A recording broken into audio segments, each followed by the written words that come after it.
What's going on with your beard game? Lazy. What are you doing with that? Lazy. Good segue. Just trying to look. You shaved. Yeah, he's He got was a good rough, looking yeah. game going on. What's like your just plan? lazy. I'm gonna ask you, like, what's your plan with that? It's just laziness. As soon as I get back and remember to do it, I'll Really? take care of it. Yeah. You don't ever just look in a mirror and like, Not I very should often. take care of that? No. Yeah, I mean, I don't know. Is this indicative of your life right now? It kind of feels Is like it really? I think it is. A lot of ways. I'm not gonna lie to you. I think That's your what life facial feels hair like. is. I think in a Right lot of now. ways it is indicative of what's going on in your life. Yeah. More emotions on a sleeve. Yeah. Exactly. You wake up in the morning, you That's feel probably- overwhelmed. I guarantee when you feel overwhelmed and stressed out and tired, you look in the mirror, you look terrible. Looks good. We're ready to go. Yeah, That's why exactly. I'm going in like this. Got That's a into real the shower, so that was over the first battle.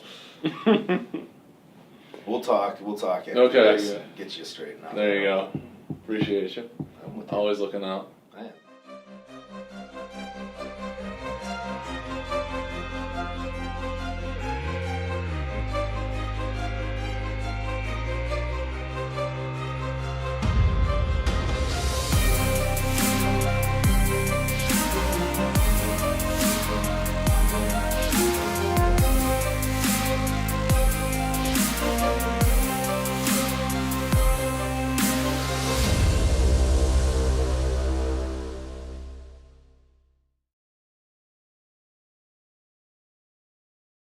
All right. So on this episode of Clinically Pressed, we're at UWL in the press box with Coach Mike Schmidt, new football coach here, back to the alma mater. You got it. So just a little introduction material. You were both baseball and football here. Yep.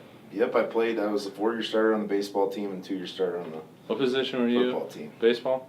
Well, I started in the outfield my first couple years, and then my junior year of football, I actually tore my UCL in my throwing arm playing football. So I tore my Tommy John ligament playing Wow. football. I did it on the first play of a game, and the guy came down, and I just caught my hand, and his entire weight came through and Oof. got me. And I was just pissed because I got hurt. Like, I knew I got hurt pretty, you know when it's serious like that, right? But I didn't come out. I kept playing. Well, then I couldn't use my elbow, my hands or anything when I was blocking. I was a fullback. And so I ended up getting a separated shoulder that like 5 plays later on the same drive, right? So I keep playing, and finally at like halftime, like, all right, no more. Like, you can't even like move your arm. It's just busted up. And then the next morning I woke up and had ringworm. It was like the worst day of my life, right? Like, it was just the worst thing ever. But anyway, so that I couldn't throw a baseball for it because I had surgery to get it taken care of. The recovery time would have been so long for both football and baseball that I just kind of got through it and rehabbed it as much as I could. I couldn't throw a baseball for a year, about a year before I could actually throw one with it, and just got through and DH'd my junior year of baseball, and then ended up moving to first base for my senior year. So kind of a progression down, I guess, due to a lot of things, but. So you're still without a UCL? Yeah, I haven't done anything with it. It's just all scar tissue in there, and about 100 bone chips or bone spurs and stuff when we looked at it. And yeah, I haven't even thought about it much, to be honest with you. It'll get at you sometimes. Like, to be honest with you, when it's doing like normal stuff, like washing your hair or talking on the phone is the worst when you have it like pressed up in there for a long time. It's when it just grabs on you down in there. So yeah, haven't done anything with it. But. Wow. And actually, the spring before that, so the spring before I tore my right one, I actually got my left one, diving for a ball, I hyperextended and got it in there before that. So I don't know what the deal was with that, but I don't know. Maybe I wasn't doing enough preventative Could be. work. Yeah. Joe wasn't there yet. Yeah. I think my favorite part of his whole interview was the story he told about how at one point he was pretty sure he had fractured ribs, but didn't want to go to the athletic training room to know for sure, so they snuck in and stole one of the tuning forks that he used to test if you potentially have a fracture, and went back to the locker room. And so we hit it, slapped her down, stuck. It was way up high back here is where I broke it, and so we put her right on there, and I wanted to die. To be honest, I wanted to die. That was so stupid. Like, Whether it was broken or not, who cares, right? Like, it hurts bad. Like, I don't know. That was stupid, but it was kind of funny. That is funny. Yep, we went and got the thing, and we just were like, all right, here we go. Whack. Yeah, brutal. Just brutal. Live and learn. Yeah, I guess. I don't know what I learned from it. I didn't learn anything from it. But. If you break another one, you know what, huh? Yeah, right. So then it was on to Mankato. Yep, G8 for- at Mankato for like Okay. 6 months. I was there for 1 season, then the offense coordinator there was Stan Zweifel, and then he took the job at the University of Dubuque, and I Yeah. went there with him for about 6.5 years. And last spring of 2015, took the job, hopped the river back into Wisconsin to Platteville, and was there for 9 months before getting this job here. So They're back full circle. yeah, really kind of cool. And you know, I mean, I think I've been working since the day I decided to be a coach to get back to this job. This has been the job that I've wanted to get back to the whole time. So I didn't think it would open this early in my career. I was 30 years old when I got the job, one of the youngest head coaches in the country. But it did. It worked out that way for us, and it's been an incredible journey back here. You know, to do it this soon. For It's sure. pretty neat, but. It's got to feel pretty fulfilling. It does, but only if we win. You Sure. know, Yeah. it does, but it's not like you've reached anything. You know, we talk about this a lot, that it wasn't. You know, being an alum, you realize the responsibility that you have. You know, I think a lot of people talk to you like, oh, it's got to be great for your family, and you know, you want to get back here for you. And I'm like, I don't really want to get back here for me. You know, I want to get back here to help to do what I can to help win.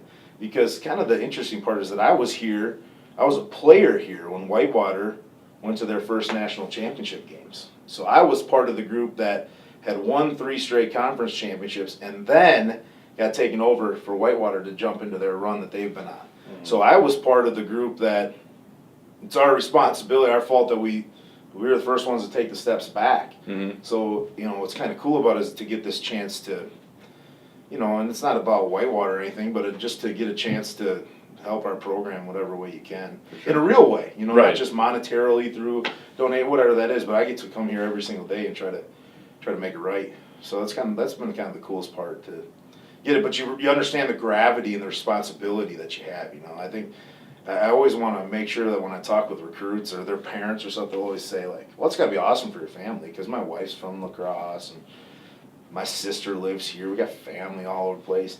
Yeah, that's great for us. That's nice. That's just kind of the added, you know, stuff on top, the cherry on top, I guess, because the real responsibility is getting a chance to win out on the field when we get that opportunity to get back out there. That's really what you understand what needs to be done. But So what's that moment like when you get the job and then Yeah, how was that you're phone just call? like, oh shit, I got work to do. yeah, it It's was. just instant panic. It was instant, you know, instant. To be honest with you, it really was. You know, there was a long process, man. It was a long process. I don't know how you even lived through being on the committee with it, but it was a long process, and you know, that stretched literally months. So you have people calling you all day, every day, and then you get through the interview, and then once you got through the interview, I still had to wait like almost a week to get that phone call. Like, there were days like one of the days my wife and I, we didn't leave the house. We like sat there, we're like, Staring at the phone. when are we gonna get a call? You know, kind of we had some of that, and then when we finally got the call that we were gonna get to come back here and get that, it was like instant.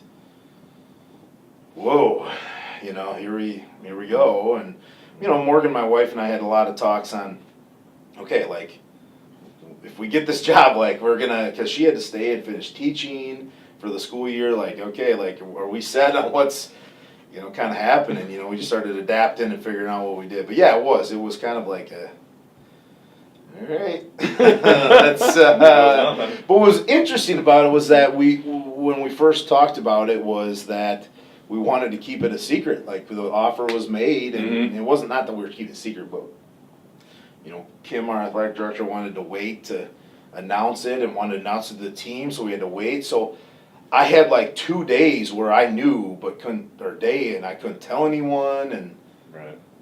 so people are calling you all day, and then you're like, okay, I want to recruit, but I can't recruit, and yeah, it was just really kind of a different type of a situation, but certainly like every day it's like, hey, we're still undefeated, so that's really nice right now. Like I still haven't lost as a head coach, but you're kind of like, oh gosh, here we go. Like it's total anxiety, total So anxiety. what's your to-do list look like then? Do you still, recruit, get in contact with First night he was players? here and got introduced to the players, I was talking to Coach Schmidt. It's like, yeah, we'll probably go out and have a celebratory beer. Nope, we had a staff meeting Yep. after that, and then after that staff meeting ended, he made a couple of recruiting calls Yeah, at like 9:30 at night Till like 11, like Yeah. we were calling, all night just to get on that because the timing of it was right after the national signing day for the scholarship teams, and so that doesn't have an effect on us, but it certainly had an effect on like a lot of our guys that's been making decisions already. So we had to get rolling to get on the phone with guys and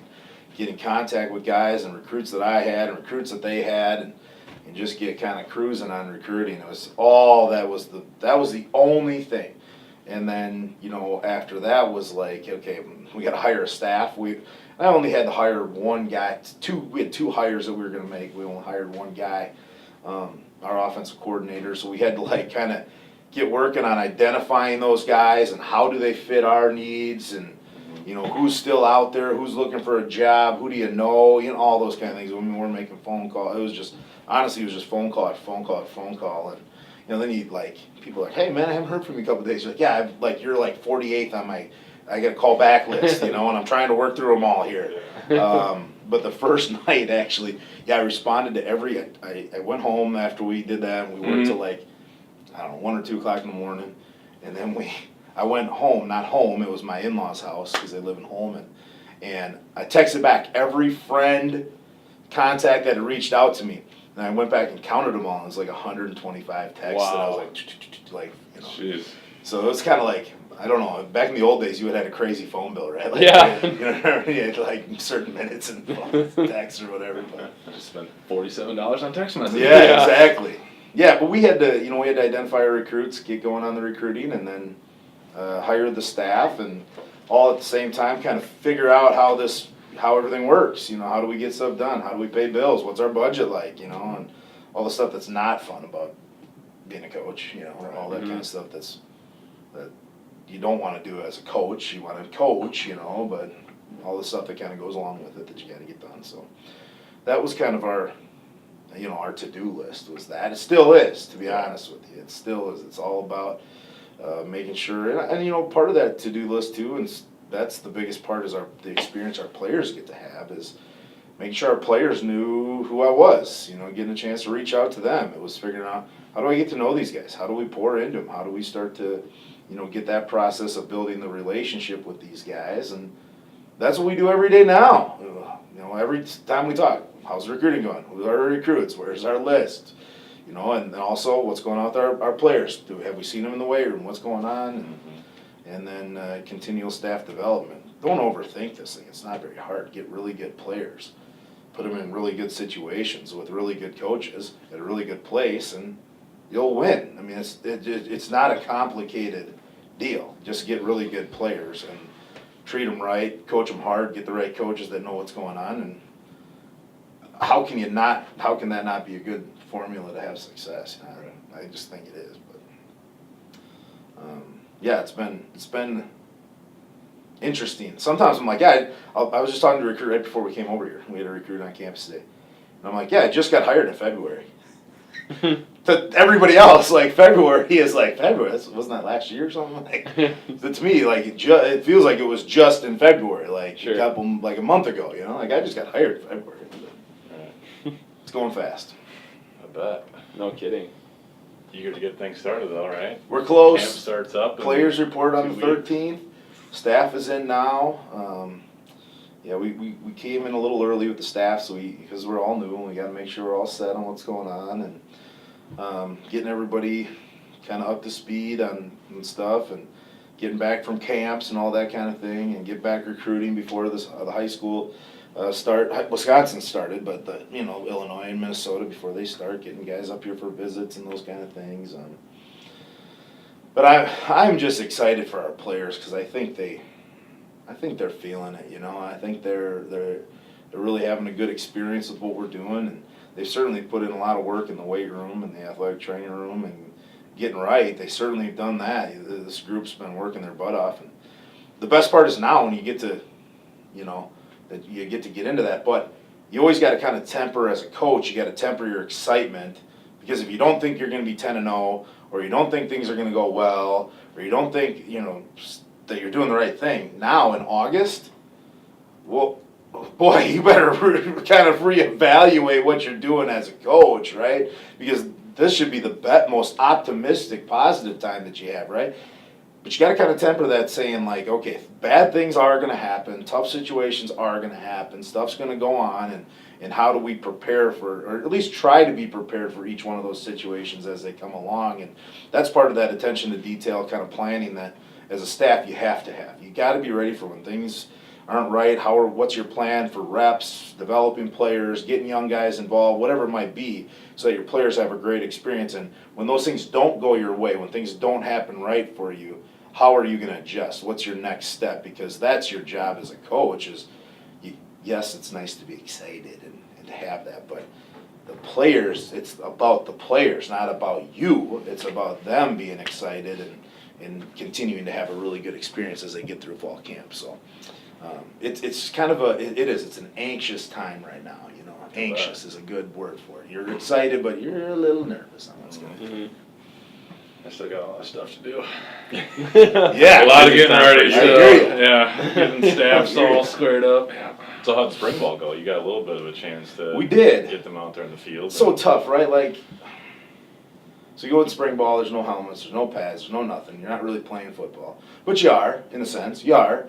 So you get to see a lot of guys, and, this was a tough year because we had so many guys that were still on the roster.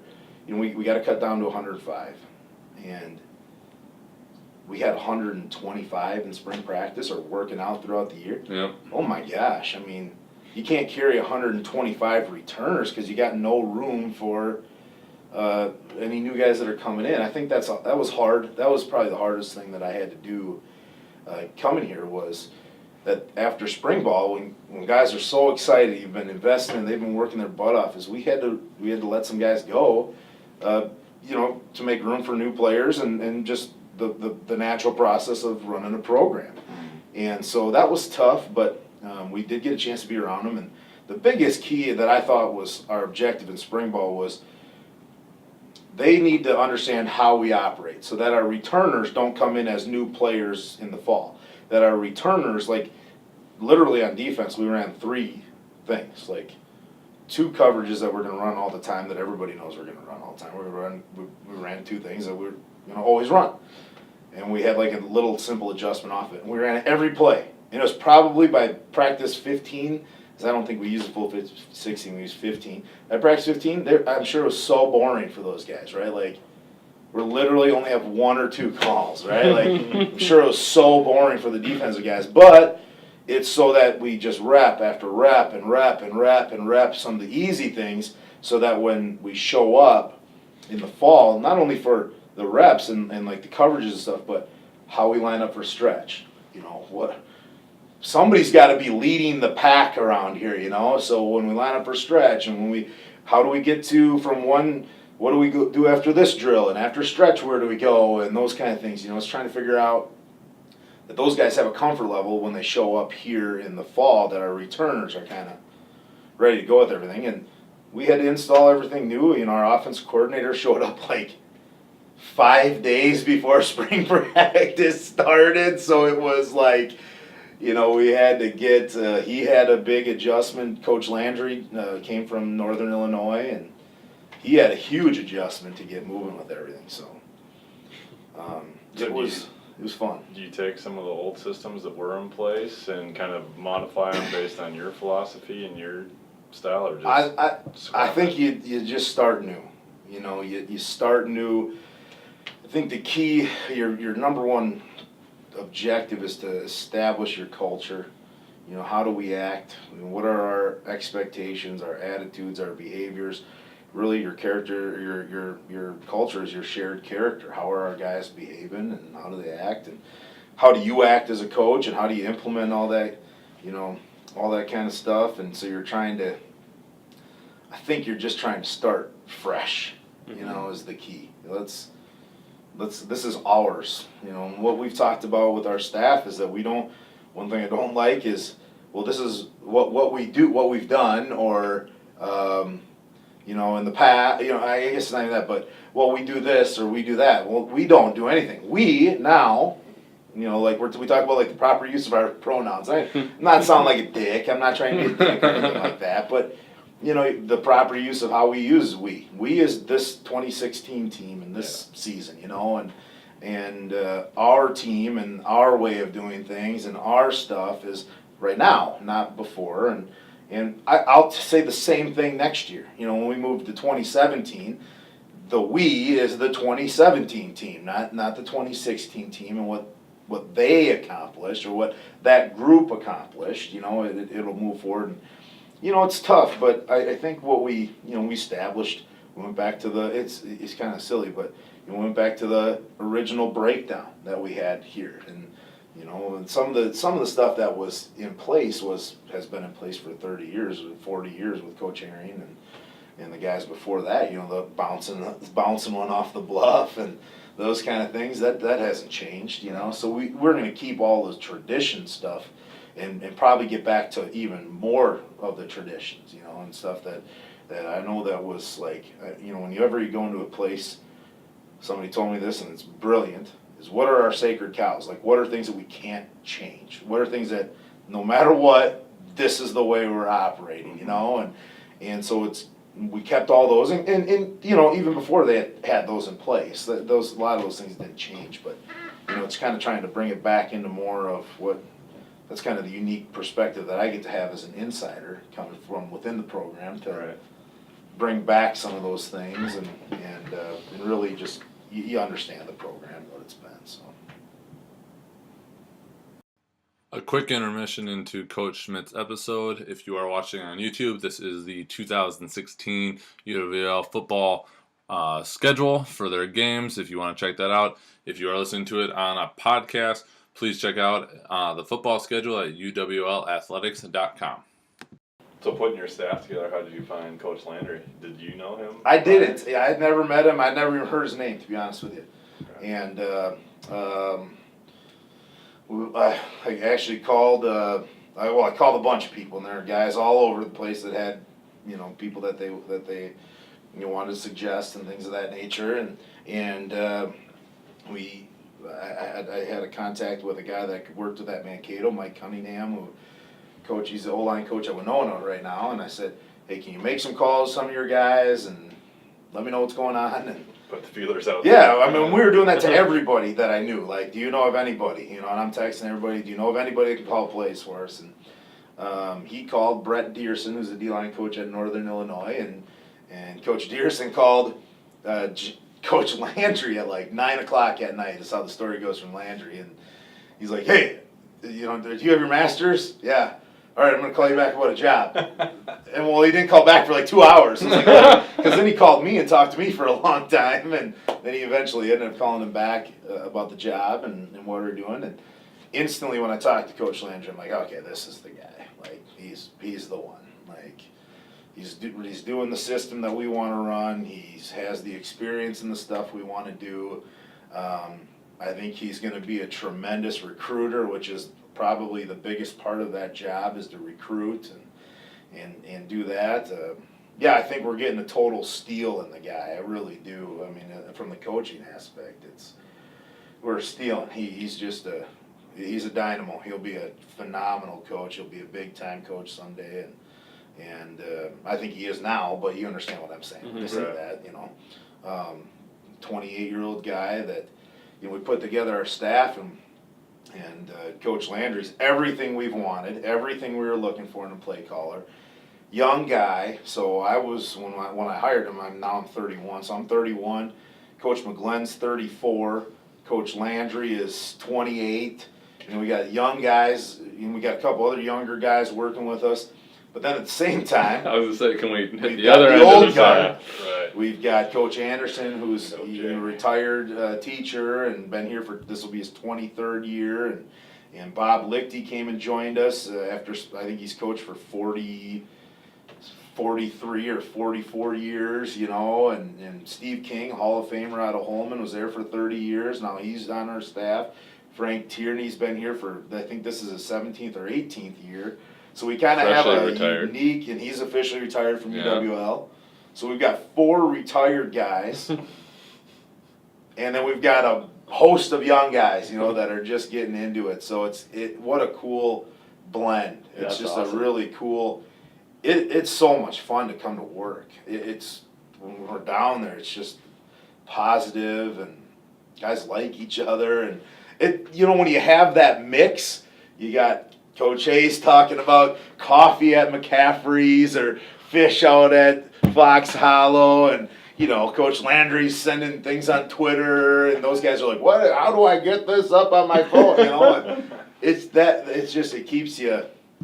keeps you fresh, and I know they all think the same thing too. So it's been, the staff putting it together was trying to blend it, and you know, in the spring when we were adding some new guys and hiring some spots, you know, we said I'd rather leave a position vacant, you know, and figure it out. I'd rather hire less guys if we're not finding the right guys to keep, you know, to keep the flow that we have going on right now, you know, because it's good. We all get along, and it's not about getting along, as we all know, but it's about being able to push each other. And in order to do that, you got to have relationships with each other. Otherwise, it's just uncomfortable and it's not fun. Chemistry is important. Chemistry is incredibly important, and I didn't want to disrupt any part of what we had going on. And we even had some turnover on the staff since I've been here. We've had Dylan Ramsey was hired as an intern, and he took a job at Northern Illinois. Spencer Capitani was the intern prior to that, and he took a job at Minnesota State in Mankato. So it's like, you know, we've had some turnover and guys leaving. Coach Goff left to coach high school and pursue other opportunities. But even with that, the guys we brought in, it's been kind of cool because I think just there's a lot of buzz out there on us that people want to be a part of what we have going on, I think. And it's a good place to work. It's an awesome environment with those guys.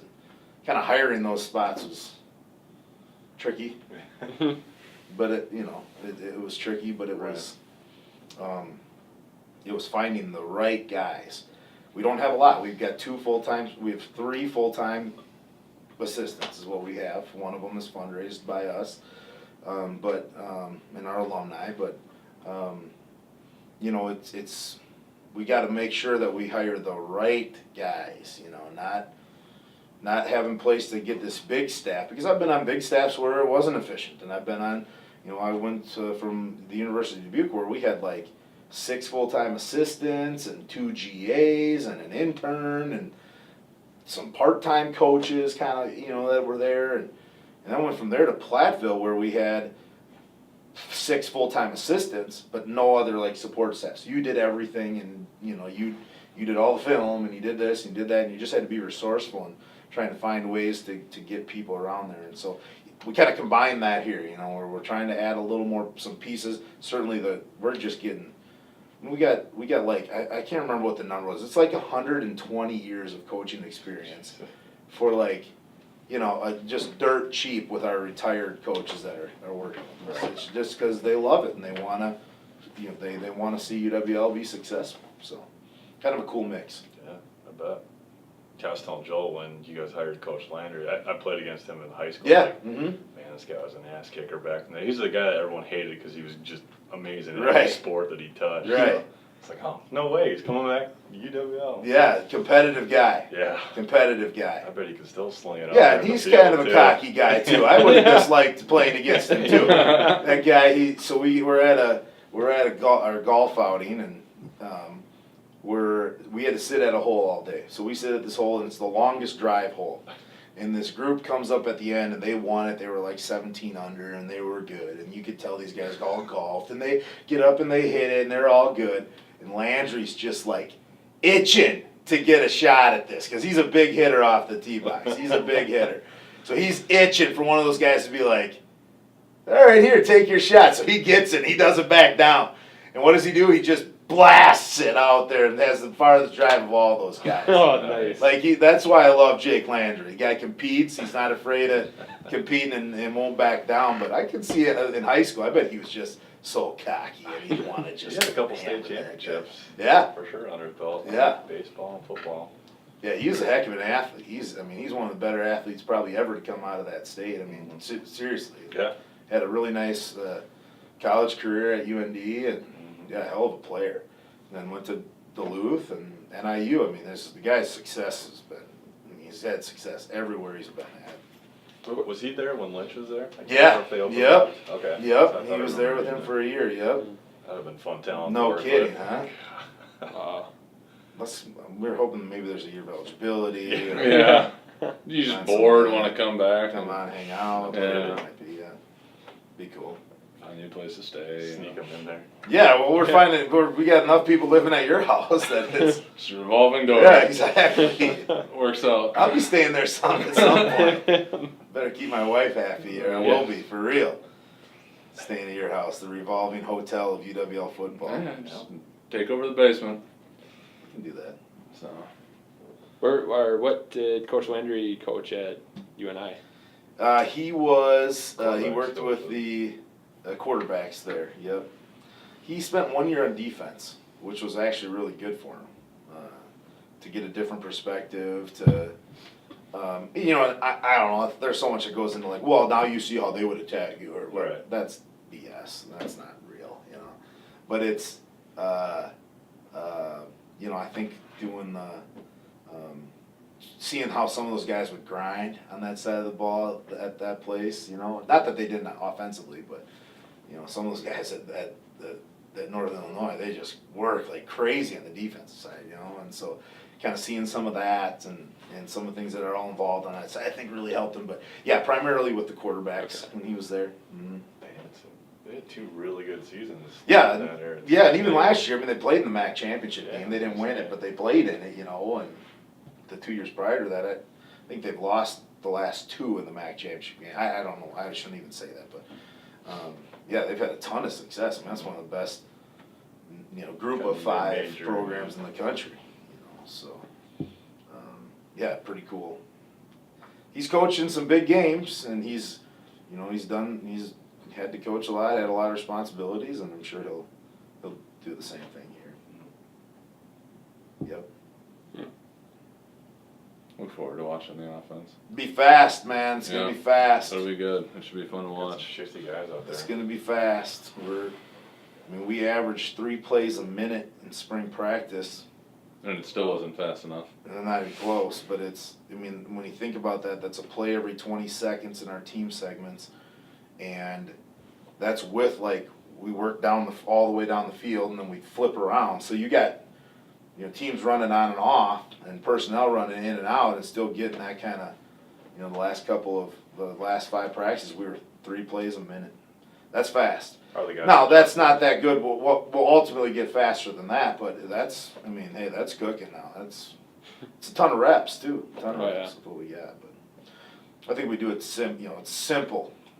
I like it defensively. I like practicing against it because at first it's like guys are freaking out, right? They're like, give me the call, what's the call? You know, like we always tell those guys they look like the guy on Super Troopers, the opening scene. He's like, I've already pulled over, I can't pull over anymore. They're freaking out, they don't even know what's going on. I'm like, just chill, like go hit somebody. it's coming, like we got the call, we're getting it in, just relax.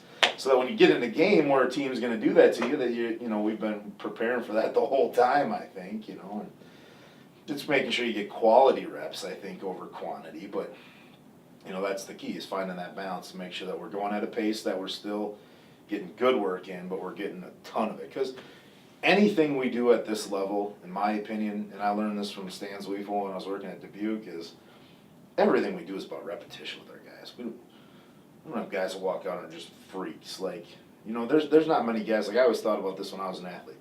Like, I never woke up and was just gifted at anything in my life. Like, I never just woke up and grabbed a baseball and hit it 400 feet. Like, I never woke up and I was just great at football or great at anything. Like, I was good, I was talented, and I worked really hard, but never was just gifted at stuff. Whereas like, you walk out on a Division I or Division II field, and there's guys all over the place that just woke up.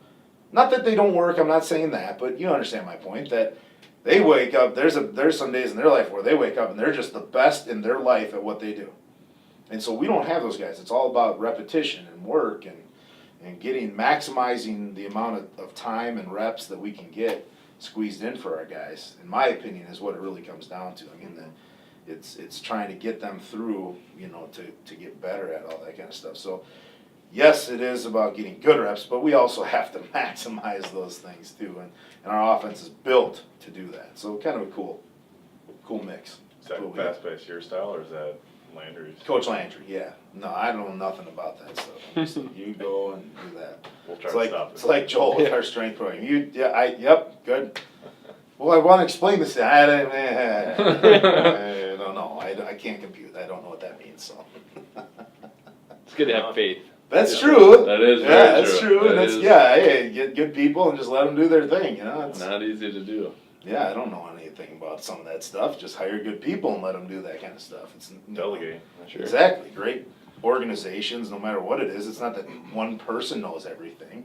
They just know how to get other really good people and attract really good people to help them do, whatever it might be. So that's the key. That's what I think we have going on here. I think just as a school, with everything, I think we can attract wonderful people here. I think about the people that come in and out of the doors here, and professors that I've had, strength coaches I just think about our strength staff. I mean, yeah, are we understaffed for what we would really want and those kind of things? Everybody is, right?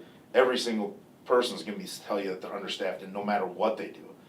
But the talent level that we have coming, when I was here, Jim White was here, and I don't know if you know Jim or... AJ knows him Awesome, man. more What than a great guy. Yeah. Guy's working for nothing, literally, because I think he was still a Canadian at the time. Yeah. So he's literally working for nothing. He's literally having to pay to work here. And the guy busts his hump, does everything for us, treats us the right way, is just magnificent in what he's doing. I mean, Jim White's just one of and not to diminish Jim White, but you can go down the hallway anywhere in Mitchell Hall or Wimberley or wherever, and there's people like that. So that's kind of the cool thing about our place, is that we're able to attract pretty talented people in everything. I think that about you guys. Are you kidding me? Jeez, you guys won't say anything. You'll be like, that's the truth. Okay, we shouldn't have guys like you here, but you are, because we attract really good people. So kind of I just think it's one of the strengths of UWL is able to get people like that. I just hope we can continue that with guys like Jake Landry and Andy McGlenn and the guys that we have on staff. So Coach A, what a guy! What a guy! Yeah, that's about it right there. I got to tell you about this guy on our staff too. We've got a German professional football coach coming to coach with us. He works for the German government in law enforcement. I think he's working in the academy now. He's not working in the field. But I worked with him last year at Platteville. His name's Johnny Brenner.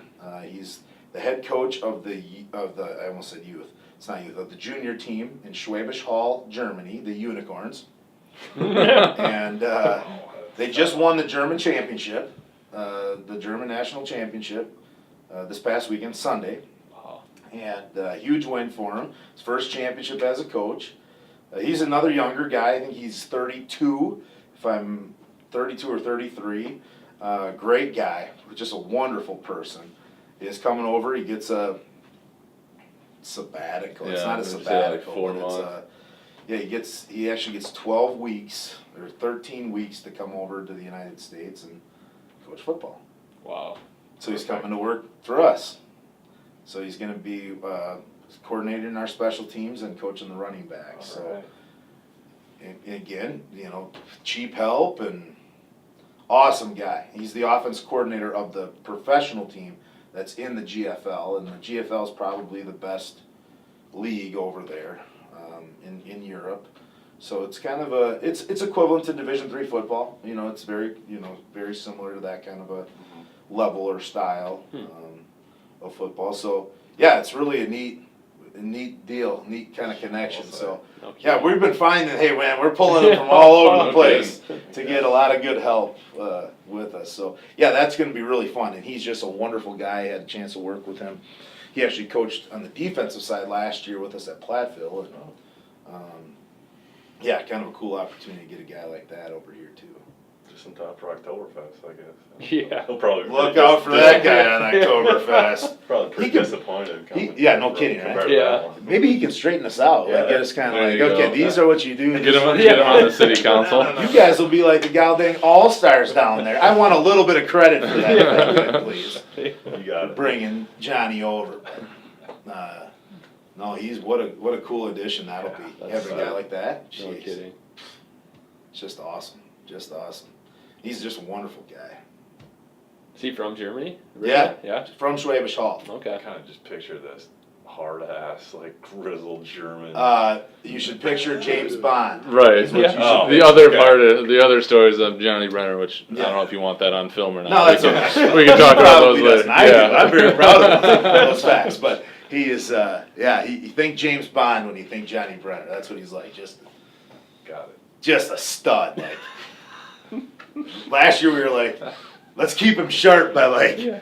We had like just a rectangle, and all of our offices were on the outside, and then he had the big office on the inside. So you always are walking into people around the doors when you're around the hallway at Platteville, and we were like, let's keep him like strengthen his skills so that he's, he gets some practice, and when we walk around, let's try to jump him, or when we hear him coming, like, and he would just be like, Like Nerf guns. Like, There's coming one around time the he's corner.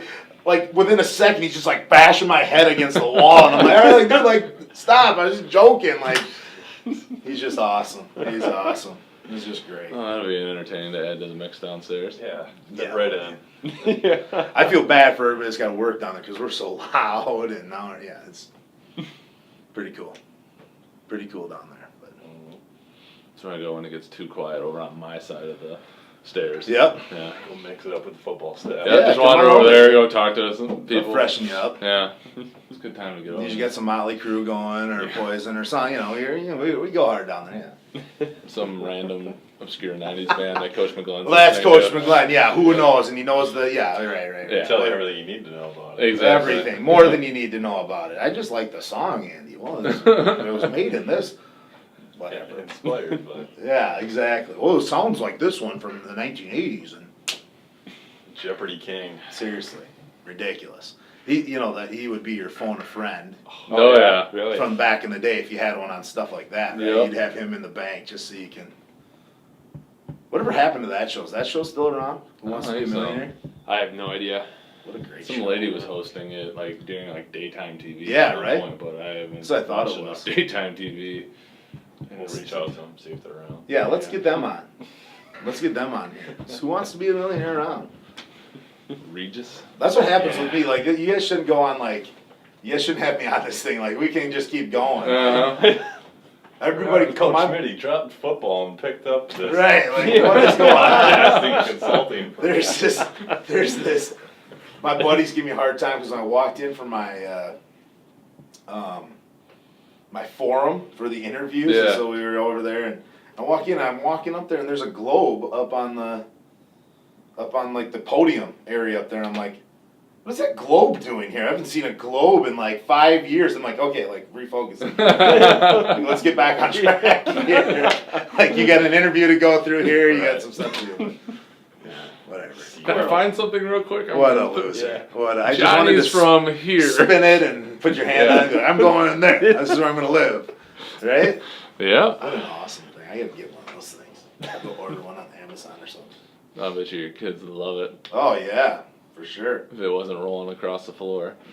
Yeah, who knows with my kids. So you got two, right? 2 boys, What? 5 and 3, 5.5 and 3. That's a My handful. oldest is going into kindergarten. He's he's an angel. My wife's a music teacher, elementary music teacher. So our house is where worlds just totally collide. Right? Like, elementary music and football coach. Like, you couldn't be more different. I sing and dance, just not very well. I give great effort. I'm just not any good. She is magnificent. She's incredibly talented. Wonderful teacher, but we're just so opposite, which is awesome because I kind of need her to not care about things. I like that she kind of puts me in my place on stuff, and that's really good. But our oldest is like her, like totally. He doesn't run, so he was out here for football camp, and he doesn't run. He only skips. Like I have to constantly be like, dude, run! Stop skipping! Like, stop. He's just like. I love this, just going like crazy. And my other one is like, he constantly has like his bottom lip over his top lip, like, and he just runs and breaks stuff. And we have fun. Yeah. Never a dull moment. Entertaining No, for sure. no. And then my oldest fell off the railing down on the stadium at 7-on-7, broke his arm. Oh, man. So he's been in a cast all summer. Dad's fault, letting him horse around. Nice job, Dad. Can't go to the water park. Bummer. Yeah, it's ridiculous. But I would have thought the other one would have done it because that kid just like. That's what I was surprised when Yeah. I went there and saw it. I was like, that's not what I would have That's pictured. not the one No, that I not from the thought. stories that I've heard. Yeah, the other one's kind of crazy. So, Just jumps off stuff. oh yeah, constantly attacking Coach McGlenn. Yeah, he works our patience a little bit. Good for you. Yeah, Yeah, it is. absolutely. It is. So, what was the interview like with this guy? I mean, did the personality come out? Yeah. It always does. Like it. I can't contain it. Exactly. There was Like, I'm just thinking that Like, that's- Globe story. that's no, that story was a good Did one. you keep it in or? I think the other one he said to me, he goes, I don't know how much I'm gonna need out of you, but I'm gonna need you to get me back in shape as soon as I get here. That was a comment that was on it.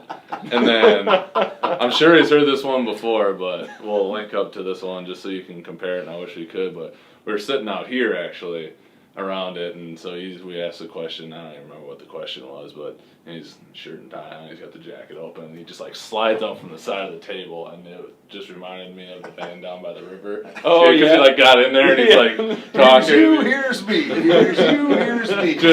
just so into it, just going, and I was just, I'm like Christmas party or something like that. We'll get him enough spotted cow and see Yep. what happens. But Yep.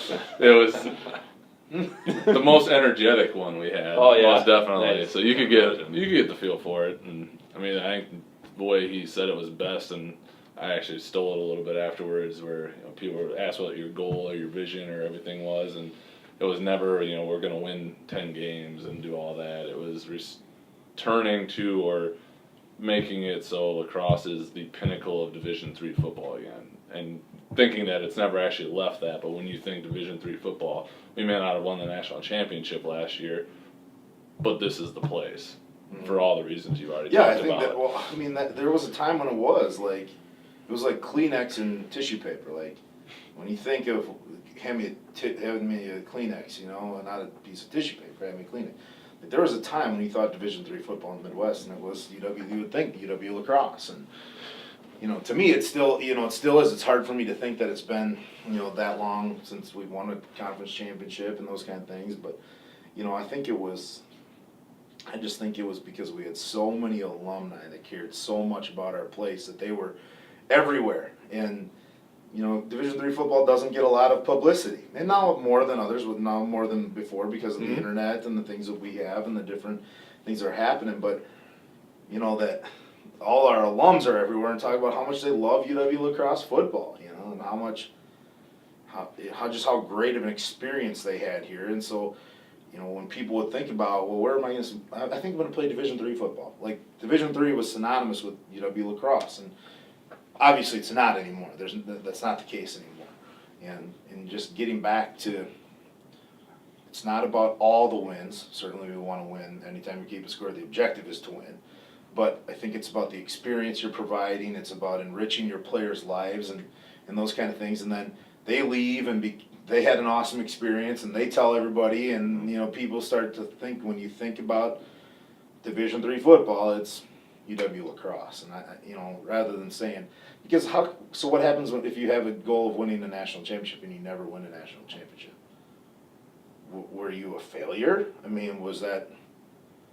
I would never want our players to think that, and I would never want, our staff to think that our time was just a failure. Because what a miserable, when you look back on your time as a college football player, should be just, should be about, man, my life's so much better because I was a football player at La Crosse. I'm so much further ahead in life because of that 4-year period of my life. Like, not thinking, what a drag, Right. what a bummer. Right. Oh, we were a failure. We never won a conference championship. So what? But it's about it's our job as a coaching staff to find the best players and then to put them in really good situations and have them win. And then when those guys maximize their talent level, that's what it's about. Whether we win a championship or don't, or we win 10 championships, whatever it might be, it's trying to get the most out of those guys so that they look back and they want their kid or their neighbor, or they go and coach high school football and they want their guy to come back and play here. And that to me is what UW-La Crosse still is, but certainly was even to a greater extent before in the tradition. So that's kind of what I was alluding to on some of that stuff. Was it difficult to have those conversations with recruits when you got the job here? Because were you kind of starting a little bit later than what you normally would have? Yeah, we were, And So what was that? to be honest with you, we were going after guys that maybe I had recruited at Platteville or knew of at Platteville or knew, or they might have been down to their last couple of schools. Like, hey, I'm already deciding between this school or this school, or hey, I'm already committed to this school, because we got to go find the best players. Right. Not the best available players, the best players, whether they're available or not. You got to go find them. So it was, getting on the phone with whoever was around and trying to, because to me it's like, hey, we're a brand new program. This is a brand new thing. We get an opportunity and should get a crack at those guys as well. And it's not hard for me to talk about the tradition of UW-La Crosse football. No matter where you go, you got to draw on some tradition, because you shouldn't take a job if there's no hope, of winning at all, right? But it's easy for me to speak about the tradition and to say, hey, we've won here before. We've won multiple national championships before. We've won 33 conference championships before. We can do that at this place. Here's how I think we can get to that. Here's the vision on what I think that is. Here's how we get to that. Here's how we approach every day. And you know how recruiting is, just like sales. You're selling yourself as much as you're selling anything else. But you're going to tell me, just look around us right now. You're going to tell me there's a better product out there in the state of Wisconsin? I will tell you you're lying. I don't agree with that. The city, the area, the school, the downtown, the social life, the collegiate atmosphere, the football tradition. When you think about La Crosse, or when you think about going to college, it is La Crosse for all those things. Like when I think about what is my college experience going to be like, what do I want out of college? It is La Crosse. Everything about it is La Crosse. The academic competitiveness, whatever it might be. So how do you think it went with the recruiting? Yeah. We had a great year. Yeah. I think as good a year as we could have hoped for. We got a couple nice transfers, which is always a key, right? Like trying to find instant improvement, and I think we did a good job with a lot of with transfers and some younger guys. Certainly we missed on some guys that were already committed or whatever it might be, or didn't want to come here, or we didn't do a good enough job on. Everybody's going to have that, but Right. yeah, I think we did a great job, addressing some of the needs that we need moving forward. That's not for next year, right? Or this year, it's for 2018, 2019, trying to set those classes up. That's what you got to do. And then in the meantime, you got to fill in with whether it's developing your players that you have, but if you're just thinking about recruiting, it's with transfers and how can you speed a guy up to be ready to play as a sophomore and, then get him better. But, I think for us that was kind of the biggest thing when I got here, was changing what our standard is for the player that we're looking for. I would talk to some of our assistants that were here, and they would say to me, this guy is between school X and school Y and us. And I'm like, school X and school Y, we shouldn't be competing against those guys. We got to go compete at a higher level than some of the schools that we're competing against. Like, we're not looking at the right guys here. These aren't the right type of players. We got to up what we're looking at. And so we would sit down, and we still do. Okay, this guy's a good player. Here's why. This guy he's not good enough to play. How can that guy ever be good enough to play? And not deviating from your standards, going and finding those recruits. And that kind of changed a lot of what we were talking about was, rather than just finding the guys that want to come here, is making the players that are championship, that'll help you be a championship team, getting them to come to your school is the key. For us, gosh, the biggest part is getting them on campus. Get them on campus, get them around town, Get them around to see everything that we have. What more can we do after that? And sell our vision for what we want to do. But, for instance, offensive line-wise, we said we've got to increase we need to do this program-wide. We need to increase our length. I'm not just talking height, but just our length is not where it needs to be. We got to get some size going, some height and some arms and those kind of things that we got. So we have minimum criteria. Okay, so we're looking for an O-lineman. He's got to be this height, this weight. And if he's not, he's got to do something special to overcome that. And we're very honest with our recruits when we talk about that. It's saying, okay, you do these special things. Even though you are a 6 foot, 250-pound O-lineman, you do these things so well that we want to keep recruiting. Whatever it might be. But we got to find the right fit on size to help us win a championship. And I think that we did a good job identifying those guys. We didn't bring in a huge class after I got on board. It was big enough. It's too big for what I think it is right now. But we were able to really go and say, okay, we're looking for linebackers that have to be this size. Let's go find them. We're looking for a quarterback that does this.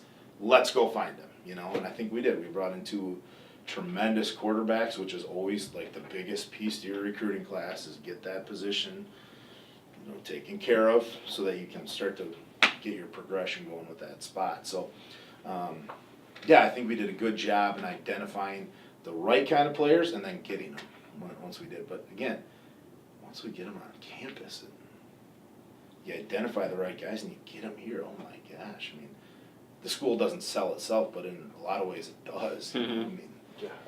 How do you not want to play in this? Come on, seriously, and it's just like, even just be around town, like go downtown. Yeah. That was the other thing we were finding out, was that we get recruits from Wisconsin, so they'd come down Highway 16, and they'd come to campus, and they'd take their visit, and then they'd get in their car, and there they'd go. So we've been trying to find ways that we get them downtown, and making sure that we get them in a car and they go down there. Check out the see river. it. Coach You got to go see this thing. You got to go do these things. You got to go be around these things. And how do we get them to get in their car and go down and see our city? Because a kid from Madison might not ever see downtown La Crosse. Mm-hmm. Well, that's our strength, and it's been that part's been interesting too. Is talking about the culture of downtown La Crosse. Like, I want our players to enjoy the city of La Crosse. And I have some parents that are like, so you're promoting them to go downtown to the bars? Well, there's a lot more downtown than bars. There's restaurants in the Pearl, and there's the La Crosse Center, and the hotels, and the Riverside Park, and Pettibone, and you go on forever and ever and ever, right? There's so much to do downtown La Crosse, and it never sleeps. It's always open. It's always on. And it's getting our guys, the more they're down there when they're 18 and 19 and not in a bar, then when they're 21 and 22 and on our team and in our program and they are at a bar, they understand how to act, what they're doing down there, that they're not just going down there to drink, that there's stuff to do. So it's like, it's promoting our city and those kind of things that we have, but not necessarily just promoting the bars. That's not what it is. It's about the experience and the atmosphere that is downtown. Because I go down there and don't go to bars, and I just like being down there because there's so much stuff happening. Yep. Just even when you walk around. I remember one of our first weekends here. I'm walking around with Coach McGlenn downtown. I'm like, are you kidding me? Like, how great is this place? It's just, I don't know. It's Better and better every year. Yeah, a lot of absolutely. changes going on. Absolutely. Only for the better too. Yep. For sure. Exactly. Yep. On to the clinically pressed ones, Yeah, let's do it. since you gotta get rolling at some point to teach. So the first one is what is something that you might believe that others may not? Just with Anything. anything. Here's one that I do believe that Or others for might what think we're it's talking crazy. about, for what we're talking about with this is we hit on it a little bit before with a couple of our guys, is that I see this constant battle with strength coaches and players. Like, a player wants to go and wants to bench and curl. And the strength coach is like, I cannot get that guy to stop curling and stop benching on our off days or whatever it might be. But that guy, like, there's something about that meatheadism that, like, I want to look good, right? Yeah. that meathead thing that I want to look good, I want to feel good, I want to be the biggest, baddest dude out there. Like, there's something about that mindset in a player that I think is real. I think that's a tangible thing. I'm not saying you only bench. One of those guys that were in there, I'm actually very pleased that he Yeah, was. right? Just because you wouldn't necessarily expect it. Right, like you and want. I think that's a big step. Yeah. In you're benching and doing triceps. Yeah, I don't think see, you're I- going to completely screw up your ability to play football. I don't either. But I think that Now, if it's you're like- going in there heavy squatting on days you're not supposed Yeah, to, see, we'll that's have just we'll have a stupid, right? conversation. Yeah. Yeah, but Nope, like I'm with guys, you. I just think there's a real thing in the guys. We talked about this spring, a couple times when I met with the players. They wanted to, ask how are things going in the weight room? Like, what's going on? Mhm. And they're like, well, I want to get to whether it was heavier weight or because those guys still think like, well, the more weight, the bigger I'll get. Yeah. No, that's not really kind of. Well, anyway, okay, whatever. But yeah, all right. But they want to see results, and the hardest thing about a college sport is that you have to wait a whole year for your results to show up. Right. Unless you see them in the mirror, right? Because your athletic results won't show up for another year. And Until you so get back like into your sport. I know that sounds stupid and I have no research or anything to back anything up. But I do know that like some of your better players, like they care about that kind of thing because it's a real confidence. Mhm. Yeah, it's a meathead. I got you. It's a thing, Shows a work ethic though too. It does. They want to be in there and want to do it. And whether it's sculpting their body or it's, getting their, being proactive with their ACL or whatever it is, it's still something, Sure. and it's still, we're still men, we're still cavemen that, well, I look bigger than you and that's a cool thing, not that I am, but those guys do, and those kind of stuff, so. I guess that's something I believe in that maybe others don't. I had heard that was part of the reason you got DOMs is when you were benching and there was a couple other guys in there and I can't let, and so you may have. That's a true story. Yeah, I know. Just Last week I was just aching, like my chest was just, like I was walking around like this, and I can't even, if I just open it up, it hurts so bad. Joel's walking by, I'm like, Joel, DOMs, it hurts, God, DOMs, Joel, help me. But that's a true story. Yeah, I was trying to ease back and do some things, and then I'm like, screw this. If you're doing it, you're doing it. Yeah. Stupid, just stupid. Probably wasn't the first time that's ever happened. No, my gosh, no, nor the last. either. Right, exactly. Like, I'll see it, I'll probably go after this, I'll go hit a bench or something. I'm all fired up. I'll come in tomorrow, not tomorrow, whatever, delayed. Yeah.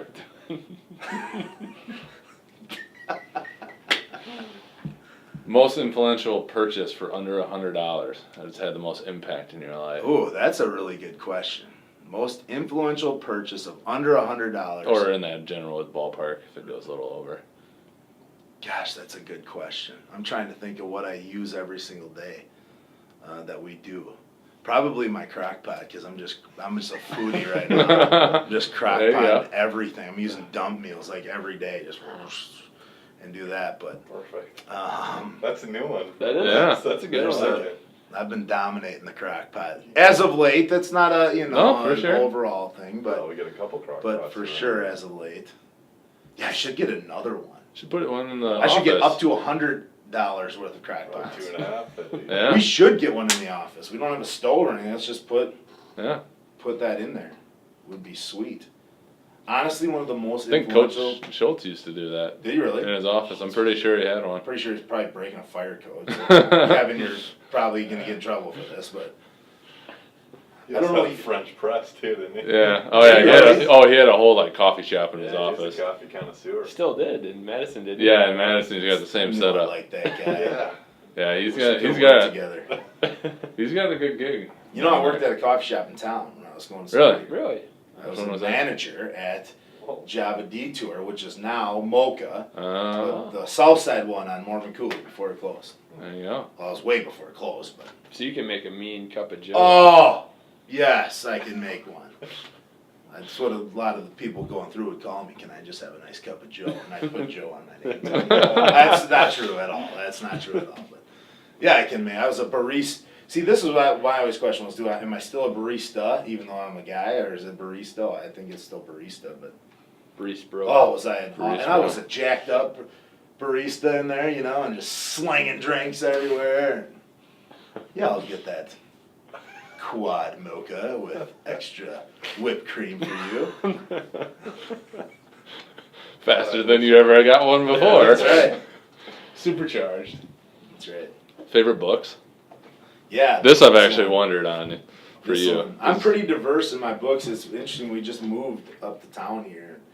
We were looking through. I got like a box of read books, like books I read, and I'm like, holy cow! Like we had like 2 huge boxes full of it. Like it's kind of amazing what we've been through. But you know, one of the most formative books that's had that I read it every football season. So I have for like the last 6 years or something like that. I read it every year. I've read it like 10 times. It's called Lead for God's Sake.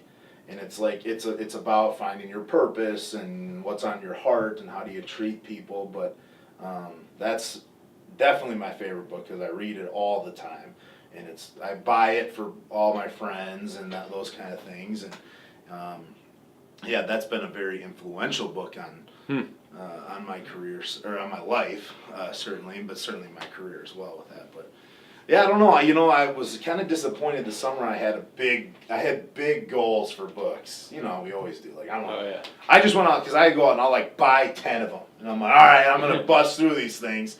And generally, I'll get through them. But like this summer, I didn't do a very good job. Me neither. I I'm the didn't same do a way very this good summer. job. Pretty disappointing. One that's been really good that I did finish when I was this summer is the 1% solution. So it's like getting 1% better at everything you do, and you know, incrementally you'll be better at stuff. But yeah, that's a good one. Nice. But I'm all into that. Yeah, like I don't read for fun. You know, like I'm the same way. Yeah, I don't do don't like read fiction. for fun. You know, or anything like that. But yeah, that's the other one has been the 7 C's. You know, winning in the locker room. That's the John Gordon one with Mike Schmidt. That was a good one too. There's a lot of insight there. Last one. What information would you go back and tell yourself if you could go back? And, 10 years you'd be just finishing up. Yeah, So maybe like 5 to 7 years. Like when I was done with school, or what? Yeah, just starting coaching. If you could go back and tell yourself something, basically give yourself a call and say, "Hey, start doing this now." Keep slinging those mochas. Just stay in the Java industry. Yeah. We're always gonna drink coffee. Exactly. I should have stayed in that. Gosh, was that a good job? Still is like my favorite job. I love my job now, but it was my favorite job. Was working at Mocha. You can see it now. Breaking news. Yeah. The football coach question about returning to. Maybe we get one on the sidelines or something. Well, I'd like that. What I'd like to Satellite have is maybe I wish that maybe I can reach out to Joan, the owner of Mocha, and maybe get a day where I work back in there. Oh, You know, maybe some guest appearances. Celebrity rotation. Well, I wouldn't call it that. I would think that I'd maybe work at an hourly rate, but you know, but maybe we could call it that. You know, and maybe have some recruiting ties with that or something. You know, or, yeah, I think that would be a lot of fun. There you go.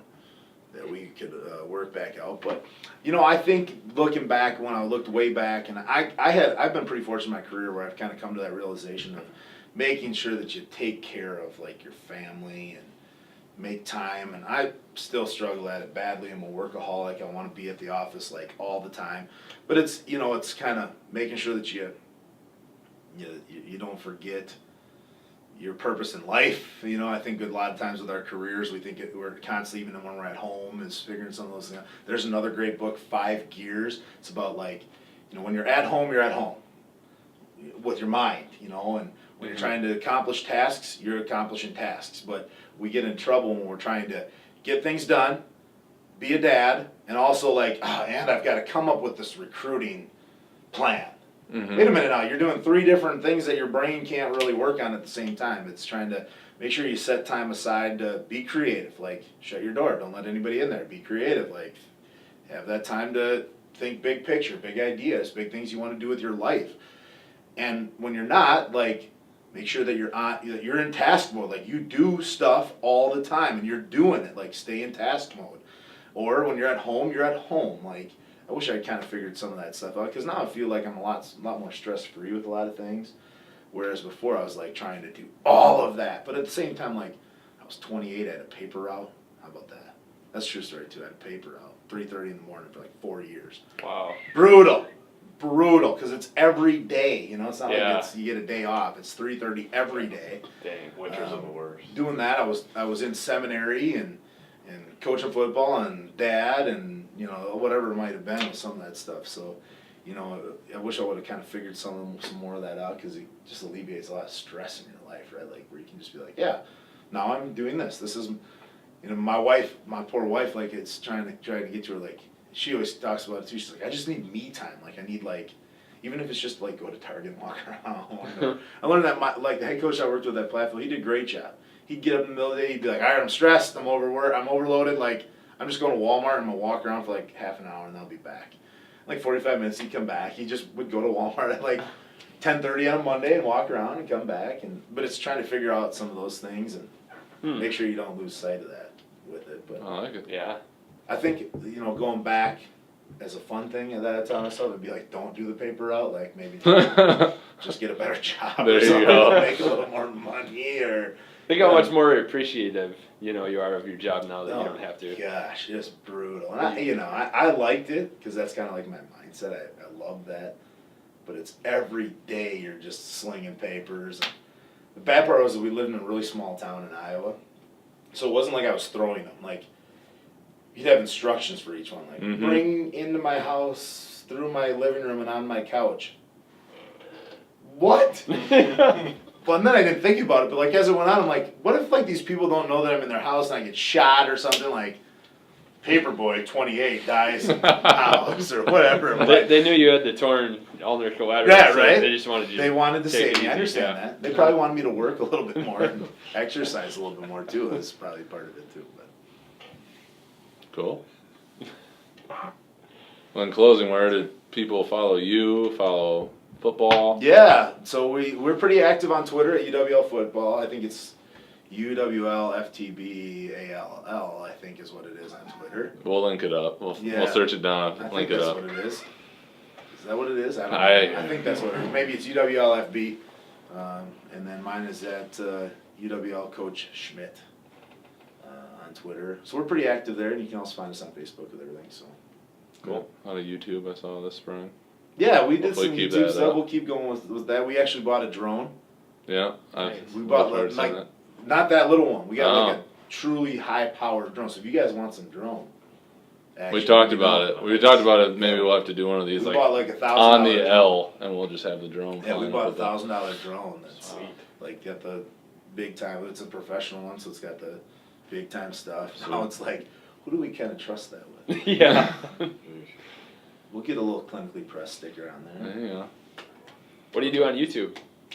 We do like we did some mic'd up stuff with our coaches this spring and Competitions. some fun Coach A versus Coach competition Lichty. that we had. Like we had O-line, Offense review, D-line yeah. competition, catching punts, and we had Coach A and Coach Lichty.